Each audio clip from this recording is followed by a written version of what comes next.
Texas, Grayson County in north central Texas until 7 p.m. Central Daylight Time. At 6:06 Central Daylight Time, severe thunderstorms were located along a line extending from New Willis to near Pilot Point, moving east at 45 miles per hour. Hazard, 60 miles per hour wind gusts and nickel-sized hail. Source, radar indicated. Impact, expect damage to roofs, siding, and trees.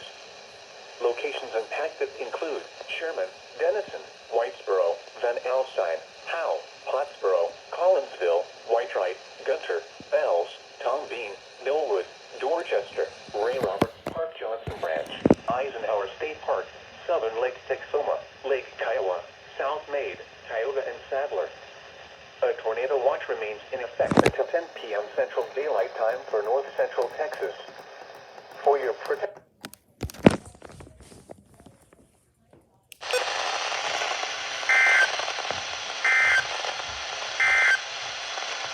Severe thunderstorm watch number